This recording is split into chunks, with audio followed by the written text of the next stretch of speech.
Mesdames et messieurs, bienvenue dans Minute d'Actu. Tout de suite, le sommaire. Le Congo va désormais exporter le gaz naturel liquéfié.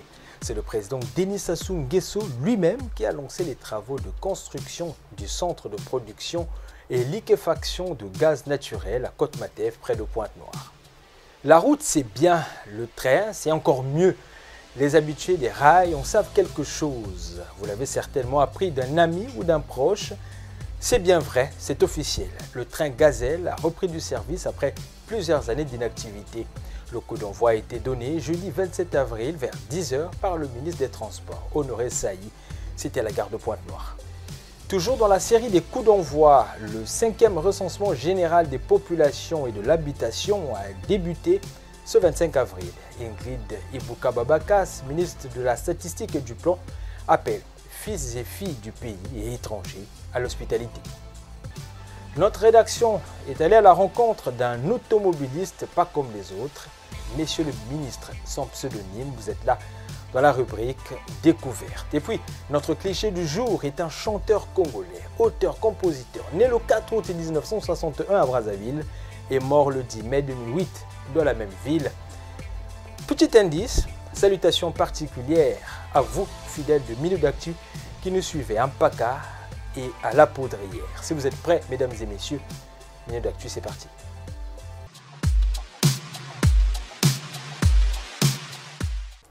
Je le disais en titre, le Congo va désormais exporter le gaz naturel liquéfié. Le président de la République, Denis Sassou Nguesso, en visite de travail à Pointe-Noire, a procédé mardi 25 avril à la pose de la première pierre de ce grand projet de l'association Marine 12, dont Eni Congo est l'opérateur. En plus de répondre aux besoins énergétiques domestiques, le projet Congo GNL en sigle sera le premier projet exportateur de GNL du Congo, fournissant des ressources gazières supplémentaires au marché mondial. La République du Congo va rejoindre le groupe restreint des pays exportateurs de gaz naturel liquéfié d'ici la fin de l'année, a déclaré Mirko Araldi, directeur général d'Eni Congo. La production des deux usines flottantes de liquéfaction de gaz naturel démarrera respectivement en 2023 et en 2025. La route, c'est bien, mais le train, c'est encore mieux. 510 km de trajet chargé d'histoire, de gares, de tunnels et de ponts que seuls ceux qui aiment le ferroviaire peuvent témoigner. Lesquels moments d'évasion que le CFCO propose à nouveau avec la reprise des activités de son train Gazelle. Coup d'envoi donné le 27 avril vers 10 h par Honoré Sailly, ministre des Transports. C'était à la gare de Pointe-Noire. Avec ses voitures climatisées, couchettes, bars, restaurants, le train Gazelle revient rivaliser avec les bus de transport intra-urbain favoris des Congolais ces dernières années. Ce train, qui va reprendre de manière hebdomadaire la desserte des gares allant de Pointe-Noire à Brazzaville, c'est l'accomplissement, ou tout au plus le premier pas vers l'accomplissement de ce que certaines personnes appellent aujourd'hui rêve.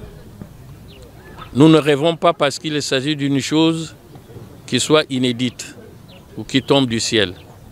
Nous rêvons simplement parce que nous transportons le meilleur de nous-mêmes vers ce qui va être un avenir désormais. Vers une accélération de la vaccination anti-Covid-19 et renforcement du programme élargi de vaccination PEV en sigle de routine en Penta 3 et 2R 1,2 dans le département de Pointe-Noire, l'association congolaise pour la santé publique et communautaire, guidée par ce projet d'envergure nationale financé par l'UNICEF, a entretenu les hommes de médias de la ville capitale. Objectif, contribuer à l'unisson à la réussite de ce projet qui entend démarrer d'ici peu. Le 5e recensement général des populations et de l'habitation a démarré ce 25 avril 2023. Ingrid Ibouka-Babakas, ministre de la Statistique et du Plan, appelle filles et fils du pays ainsi que les étrangers à l'hospitalité. En 1974, le Congo procédait à son tout premier recensement général. Les deuxième et troisième ont respectivement intervenu en 84 et en 96, bien avant le tout dernier, celui de 2007, qui hissait le nombre d'habitants en République du Congo à plus de 3 697 000. Mais entre 2007 et 2023, il faut être capable de dire, données scientifiques à l'appui, si la population a augmenté ou pas. C'est pourquoi le lancement d'un recensement général de la population et de l'habitation ce 25 avril 2023. Au micro, la ministre du Plan, de la Statistique et de l'Intégration régionale, Ingrid Olga Ghislaine Ebouka-Babakas. C'est la plus grande enquête statistique du Congo. Ce recensement est obligatoire, conformément à la loi numéro 36-2018 du 5 octobre 2018 sur la statistique officielle. Du 25 avril au 24 mai 2023, l'Institut national de la statistique va procéder au comptage physique de la population. La République du Congo a toujours été considérée comme une terre d'hospitalité et ne devrait pas déroger à la règle, encore une fois. L'hospitalité légendaire de chacun d'entre nous est sollicitée. Le sens élevé de responsabilité de chacun d'entre nous est attendu. Il faut ouvrir grandement les portes de nos ménages et répondre avec sincérité aux agents recenseurs qui réaliseront dans un respect mutuel cette importante opération de comptage. Les fils du pays ne sont pas les seuls à être visés par ce recensement. Les étrangers vivant au Congo aussi. Toute personne vivant sur le territoire congolais doit être comptée. Les Congolais, y compris les populations autochtones, les étrangers, les enfants, les femmes, les hommes, les jeunes, les moins jeunes, les actifs, les retraités, les sans-emploi, bref, toutes les catégories formant notre société. Ce recensement est gratuit. Il n'a qu'un seul objectif, celui de mieux planifier notre avenir commun dans tous les domaines de la vie sociale et économique.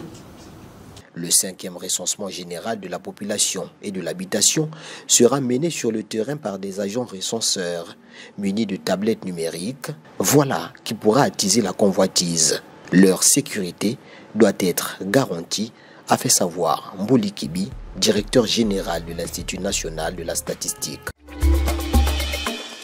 Des flaques d'eau, jusqu'ici, on n'en avait que très rarement entendu parler, ou jamais dans le domaine de la photographie. Pourtant, l'artiste Robert Nzaou s'en est plongé, faisant ressortir au final de la photographie haut de gamme. Une création originale en exposition depuis le 11 avril au musée Cercle africain de Pointe-Noire que notre équipe de reportage a découvert. La météo est peut-être mauvaise, mais loin, très loin l'idée de penser que ces trésors dont se sont parés les murs du musée Cercle africain puissent passer inaperçus. C'en est de même pour ceux qui découvrent à peine les lieux. C'est très sympa, je trouve que les photos sont très colorées et l'idée en fait d'avoir le reflet dans des flaques d'eau, je trouve que c'est assez original, en fait j'avais jamais vu ça. Et puis les tableaux là-bas derrière sur des scènes de vie, alors que j'imagine africaines et puis congolaises.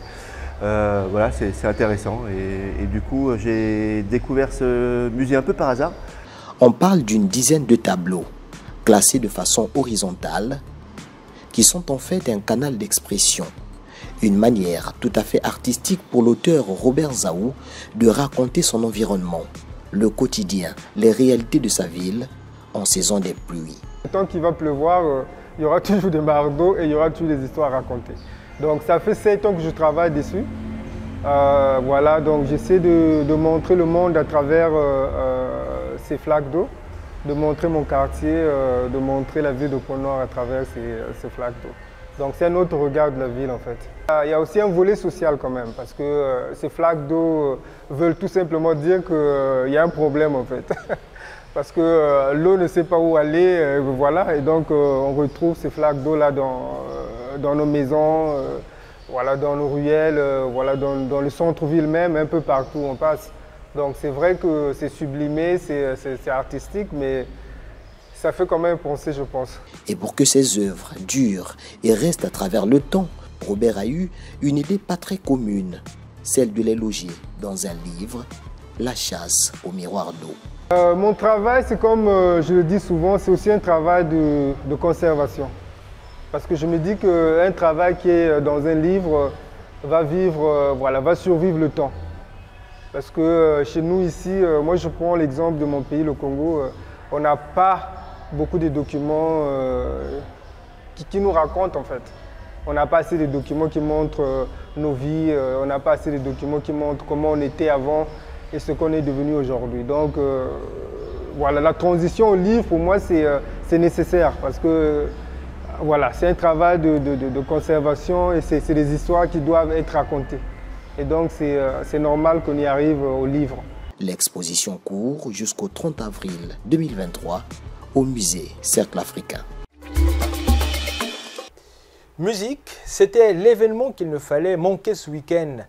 Le concert caritatif dénommé Nzomukolo, initié par les artistes Zina Hope et Christophe Pionnier, en aide aux enfants de l'orphelinat Nzomukolo de la Maison du Cœur Amis du Congo, a généré pas moins d'1 350 000 francs CFA de dons en nature. 1, 2, 3, 1,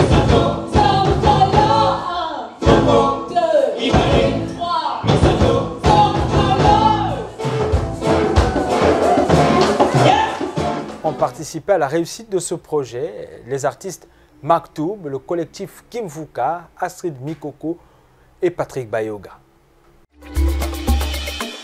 Toujours en musique, après 8 longues années d'interruption, le Festival panafricain de musique revient du 15 au 22 juillet à Brazzaville pour sa 11e édition. Le thème choisi, la rumba congolaise, envol de la base identitaire vers les vestiges du patrimoine de l'humanité.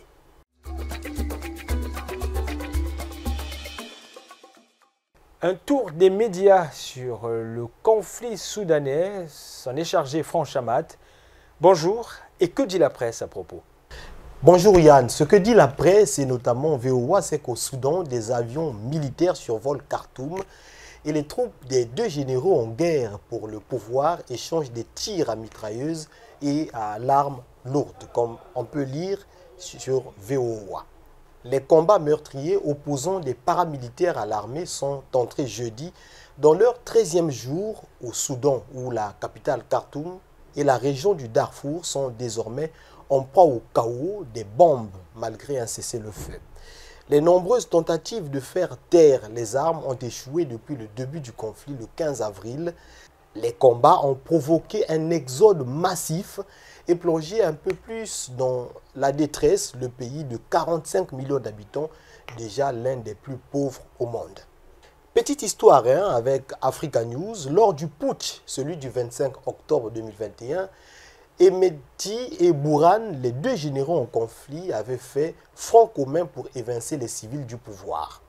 Mais au fil des temps, Emeti n'a cessé de dénoncer le coup d'État, de se ranger aux côtés des civils, donc contre l'armée dans les négociations politiques, et c'est désormais son différend avec le général Bourhan qui empêche toute solution de sortie de crise.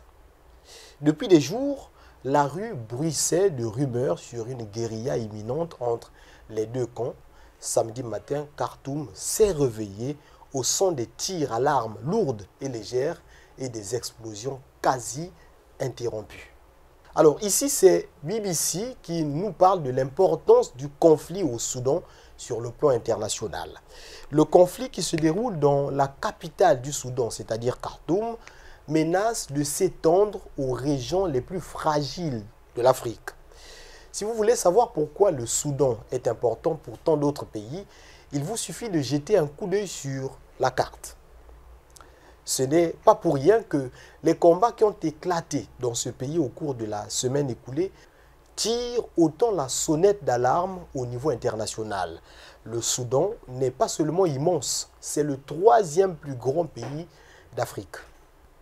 Tout ce qui se passe militairement ou politiquement dans la capitale, c'est-à-dire Khartoum, se répercute sur certaines des parties les plus fragiles du continent. Et toujours BBC News qui s'interroge sur la présence russe au Soudan. La force mercenaire russe Wagner est accusée d'avoir divers liens commerciaux et militaires avec le Soudan. Mais le groupe nie toute implication dans le conflit actuel dans le pays. Son cofondateur, Evgeny Prigojine, qui a des liens étroits avec le président Vladimir Poutine, a déclaré que pas un seul combattant de la PMC, la société militaire privée Wagner, n'a été présent au Soudan depuis plus de 2 ans. Aucune preuve que des mercenaires russes se trouvent actuellement dans le pays. Et enfin, dans la fameuse crise soudanaise, Jeune Afrique parle de la diplomatie de la dernière chance, puisque l'Union africaine, Djibouti, le Kenya et le Soudan du Sud sont en première ligne pour organiser une médiation dans le conflit qui oppose Abdel Fattah al-Burhan et Mohamed Hamdan Dagalo au Soudan. Ils se sont réunis dès l'après-midi du 16 avril en sommet extraordinaire virtuel à l'initiative de son secrétaire exécutif, l'Éthiopien Workneh Gebeyu. L'autorité intergouvernementale pour le développement, IGAD en sigle, est entre autres en première ligne. Voilà donc Yann l'essentiel de ce qu'on pouvait concocter aujourd'hui en ce qui concerne que dit la presse et la crise soudanaise. Dans notre rubrique Découverte, la rédaction française de NTI Média est allée à la rencontre d'un automobiliste pas comme les autres. Monsieur le ministre, sans pseudonyme.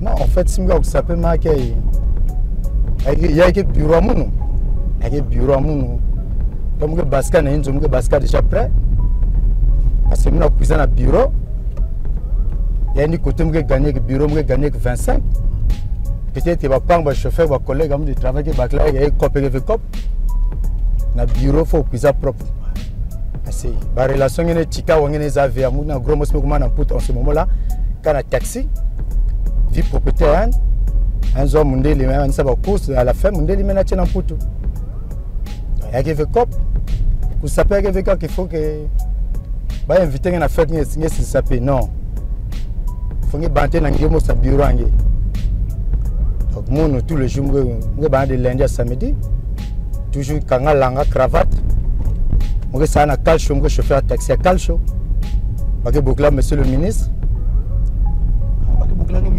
ouais monsieur le ministre il y a que moi tout doté que moi mi yann patron le parisien malela moi vraiment na kisala un peu ça moi engagé mon le bureau hein il y a un bureau mon moi soit français kawa moi dis ça madame babana ba parents de besoin de moi ça na bureau mon il y a pas un sous-métier mon frère mais c'est que qui salva quoi na bola ko ça ba nguba ba ko na ko pêcher ba baza ba mbisa la mer parce que soit français qui salo na mputu peut-être tala ba télé non bah non engagé na qui salo na bulletin de paie na mputu qui salo ngi ba côté nous smooth que soit 25 et qui salo et bureau ngi si moi dis ça bana ya ngi que ça besoin nous na besoin que ça na ya parfois ngi na côté na moi quelque chose ne permettre na journée na ngi va na moi discuter na parler ngi me ça na journée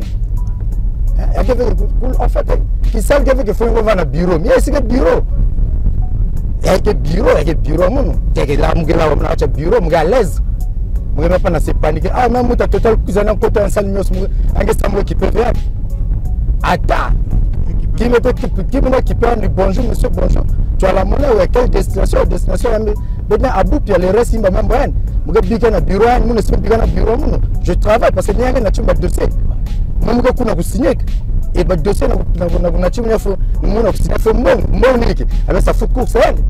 c'est ça, il y a un bureau. Bureau de l'école de Zenga depuis. Le bureau de Koumani taxi. Oui, mais le problème est que le problème de taxi, on a fait un problème de taxi. Le problème de taxi, c'est que biga na inzo, faut que ça biga na inzo. Ah, on faut que nous puissions ça, nous puissions bureau. Ah, on puissions un bureau, donc faut que biga problème de taxi na inzo. Donc, na taxi, faut pas avoir complexé na pétrole. Si on est avec tellement trop. Si on est avec tellement trop, donc on ne vend jamais au complexé dans la pétrolier. Mais on a ça que na taxi on ne vend pas pétrolier. Ah, on a pétrolier parce que y a un bureau, il y a un bureau. Voilà, donc si on a un problème là tout, bah que biga problème là inzo. Ça c'est le boulot. Si on a un problème, bah battre une fois AVC parce qu'il y a tellement de problèmes. On a boulot que j'ai inzo, on a calculé que bah maman trop pas mal gagner na tabac avancer pas mal accident. De même fois, mais patron ça biga me dit camion. Le problème est que biga na inzo. Conseil ne peut pas le chauffeur, peut vanner propre, peut vanner poli. Est-ce obligatoire qu'il faut que ça na cravate na volant non. Non moi soit que l'outil là. Vraiment, il conseille un peu n'habite pas quoi. Vraiment.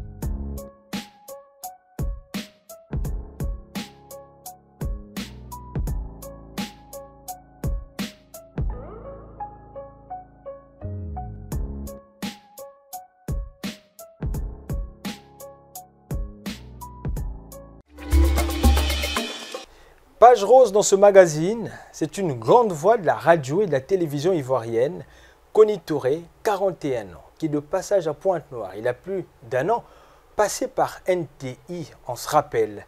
C'est officiellement marié au taekwondoïste Abdou Fattah Chou Mahamadou, le jeudi 27 avril à la mosquée de la Rivera Golf. Nous lui souhaitons tous nos vœux de bonheur. C'est déjà la fin de ce magazine, mesdames et messieurs, on ne peut se quitter sans le cliché du jour qui rend un hommage à Rafa Bounzeki. Prenez soin de vous, car chaque jour est une vie. On se dit à très bientôt.